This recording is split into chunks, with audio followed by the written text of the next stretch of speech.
kay wala may klase karon, ako ari ra jud sa akong mga baboy magsigig apong ug akong nabantayan nga doon ako'y baboy or baktin nga nag-igit, no, makabantay mo sa semento nga naay mga white spots. So pasabot ana nila nga naay nagtain ako nga baktin. So dili dayon ko magdugay, ako dayon na silang tagaan og Apralite. Kay kini magong Apralite anti-infective ug anti-scar ni siya. So recommended jud ni siya for veterinary use para sa ako ang mga baktin ug nga mga wa pa nalutas ug ang kanang mga baktin nga bag-o pang gilutas. So ganahan na sila manginom ana.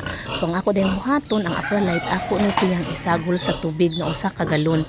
Unya mo na nay akong himuon nila nga tubig nga para ilahang inom-inomon. Kay bisan pa og wala pa na sila malutas, ako naman jud na silang butangan og tubig ug ginagmay nga pagkaon para sa panahon nga ako na silang lutason, kamaon na ug maayo na sad silang mukaon. So ingon ana ra na usa ka galon nga tubig akong butangan og Apralite.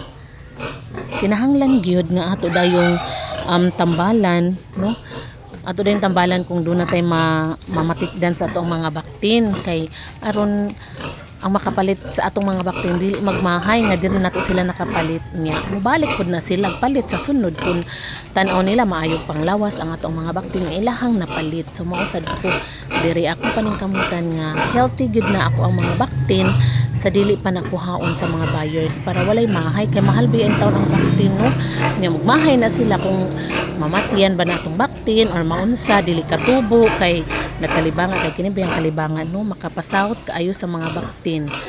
So mo nang ako anang gibuhat ako isagol ang ilahang imnonon akong sagulan og Apralite. Pagkahuman ani maghatag na pud ko og Vitamin Pro, but for now Apralite ang usa ang akong ihatag nila.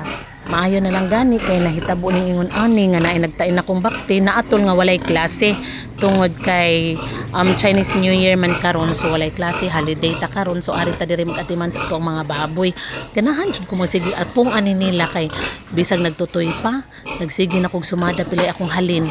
So ingon ana basag mo pareha bugod ta bisag nagtutoy pa atong mga bakti nagsumada na tag pilay halinon kay maka magsumada na tag pilay halinon kay para nato mabawi na ang atong mga gasto, atong mga kahago, mga inana, no.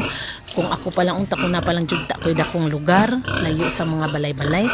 Nindot jud unta nga ako nalay mubuhian ning mga baktina pero kay di gyud makayas among mga lugar diri kay gamay ra.